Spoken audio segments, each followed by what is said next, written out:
I'd like to welcome Michelle Forbes to my show.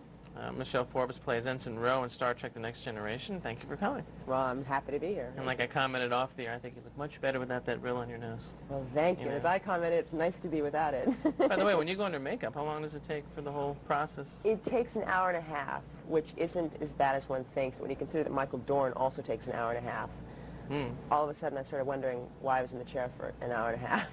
Right, because he has so much makeup. But it takes it. They've been doing him for so long; they have it down to a fine science. And I guess girls' eyes take a long time to do or something. I guess all the beauty makeup, all the glamour makeup, or whatever they call it. When you started, where did your acting career really start, or when did you first love acting or fall into acting? I began as a dancer. I was supposed to be a ballerina, and I decided I didn't want to do that, so I started acting when I was about 14, 15. I went to Performing Arts High School. I did some theater in Texas, moved to New York when I was 16. I started working there, doing some off-Broadway, doing some theater. Then I dropped out for 2 years. I decided not to do this for 2 years, but I couldn't come up with anything else to do. So I came back into it, and I've been working fairly steadily ever since. That's good. Did you always love it, or was this something that you...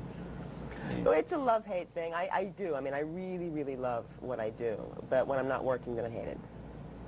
You know, it was interesting when they introduced your character, Ensign Ro, a lot of the fans really kind of attached themselves to you a little bit because you were such a different type of character. You were a little more out of the ordinary, a little more flamboyant, a little more roguish maybe or whatever, and I think they really kind of went to that. And have you had reaction from other fans across the country as you go around, the same kind of thing, or...? Well, everybody does seem to appreciate Ro and to like Ro, I think, because even though she's a bit, the phrase bitchy has come up quite a bit.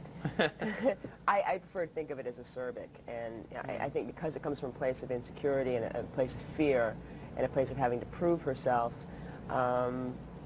I think a lot of people can identify with that, and I think that a lot of people identify with Ro and her anger and her feeling like an outcast and trying to cover that up. And I think that's what people identify with, as opposed to being such a goody-goody. I mean, who identifies with that, really? I don't.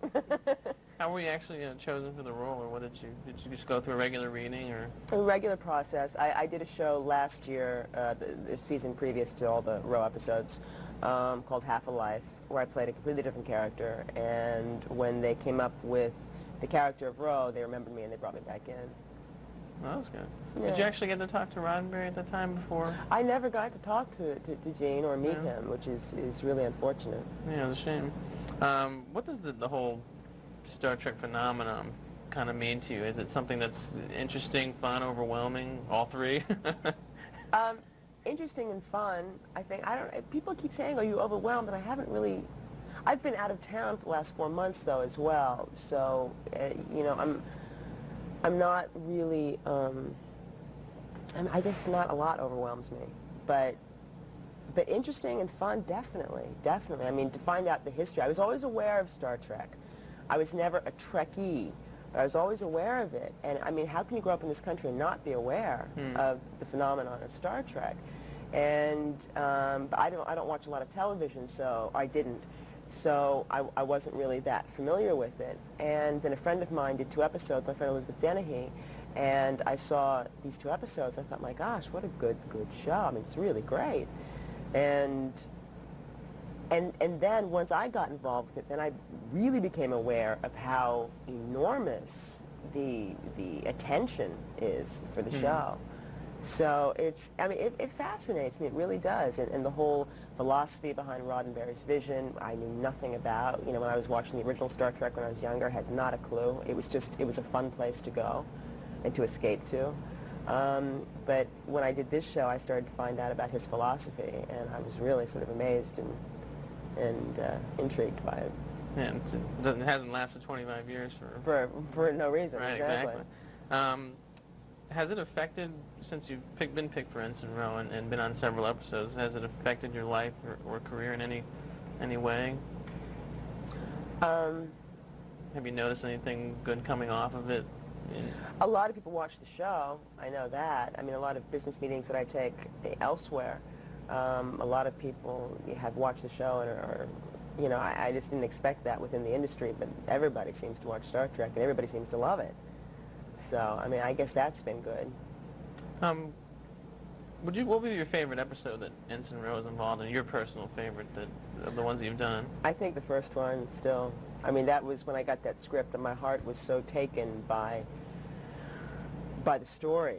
Because, I mean, as an actor, that's what you completely immerse yourself in. It's a story, and not just, you know, your character, what you're doing, but the whole story. And the whole story was so meaningful and heart-wrenching that it was still my favorite, I think. And the other ones have been fun, but that was still so important to me. Do you feel, or how do you feel Ensign Ro has changed, I guess, since that time, I guess, to the present? And where do you see it going, or where would you like to see it going, I should say, into the sixth season or whatever? Well, when I first started the show, I went to them and I said, please tell me you're not going to homogenize this person. Because in television, it seems they always, you know, because I play a lot of angry, you know, it's all with more makeup than you, most of them? All with more makeup than me. We're all wearing these funny little spacesuits, and you know, it's hard to be bitter or to be cynical in an environment like that, because it really is like being a kid again. I mean, you're up there and you're pretending to fly this ship, and you're talking to this person with a pipe sticking out of his mouth. I mean, it's just, it's so silly that it's fun. And it's also meaningful, to where it's not just like silly fluff. I know that when I talked to Jonathan and also Michael on interviews, and they kind of said the same things that you're saying, which is interesting, is the whole cast gets together, and I think Michael was commenting that they don't really let anything get too serious. If somebody starts to get too serious or start to go off the wall, they just kind of like, come on, you know. Right, exactly, You know, and that's exactly. the end of it, which I think is and important. the cast is so lovely that way, too. I've never laughed so much. What do you think's in the future, or what is in the future for you, Michelle Forbes? What's going to be happening down the line, you know, either project-wise or things you're working on? Well, I just finished completing a film about 2.5 weeks ago called California for Propaganda. And that'll be coming out at the beginning of next year. And a film that I just did with Adam Ant should be coming out, I don't know when.